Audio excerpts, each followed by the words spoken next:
The Filthy 15 refers to a list of 15 songs released in the 1980s that were deemed by the Parents Music Resource Center to be explicit, offensive, or containing controversial themes. This initiative was led by a group of prominent Washington wives, including Tipper Gore, wife of Senator Al Gore.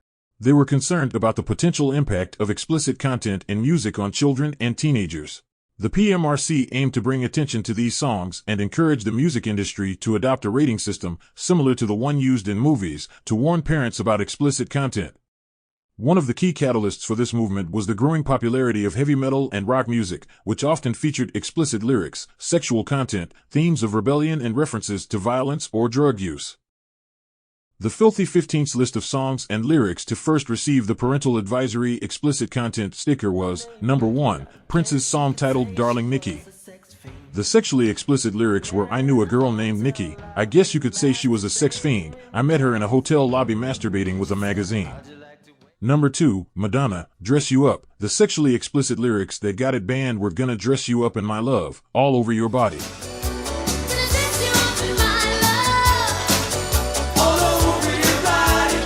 Number 3, Cyndi Lauper, She Bop. The sexually explicit lyrics dubbed inappropriate were I want to go south and get me some more. They say I better stop or I'll go blind.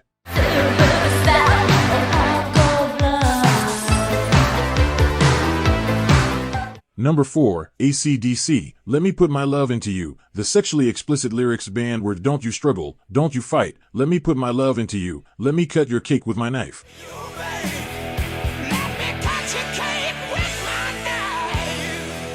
Number 5, Black Sabbath, Trashed. Lyrics containing drugs and alcohol were I drank a bottle of tequila and I feel real good, I knew I wouldn't make it to the car, just wouldn't make it.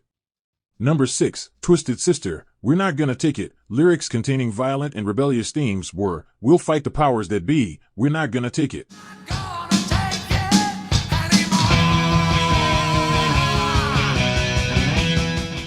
Number 7, Def Leppard, High End Dry Saturday Night. Lyrics referring to drugs and alcohol were, Saturday, I feel right, I've been drinking all day, got my whiskey, I got my wine, I got my woman, and this time, the lights are going out. I got my wine, I got my woman, and this time the lights are going. Number 8, Motley Crue, Bastard. The violent lyrics were, Out go the lights, and goes my knife, pull out his life, consider that bastard dead.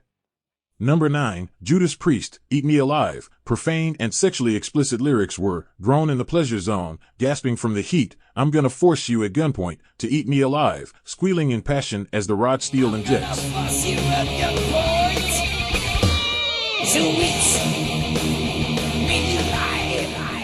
Number 10, Sheena Easton, Sugar Walls. Sexually explicit lyrics were, Blood races to your private spots, lets me know there's a fire. Come spend the night inside my sugar walls.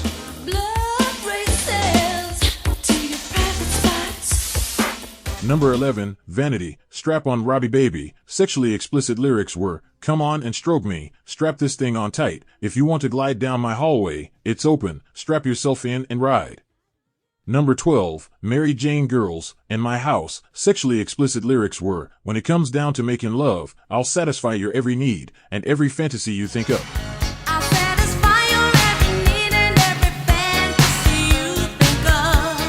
Number 13, Venom, Possessed. The occult lyrics were, I drink the vomit of the priests, make love with the dying whore, Satan, as my master incarnate, hell, praise to the unholy host. Number 14, Merciful Fate, Into the Coven. The occult lyrics were, Come into my coven, and become Lucifer's child. Number 15, Wasp, Animal, a beast. The profane and sexually explicit lyrics were, I got pictures of naked ladies lying on my bed, I'm making artificial love for free, I start to howl in heat, I like a beast. The PMRC's efforts resulted in a Senate hearing in 1985, during which musicians like John Denver, Frank Zappa, and Dee Snider of Twisted Sister, as well as representatives from the Recording Industry Association of America, testified about the potential consequences of music censorship.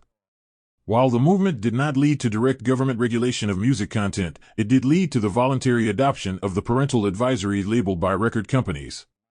This label became a ubiquitous symbol on albums containing explicit content, enabling parents to make informed decisions about what their children were exposed to.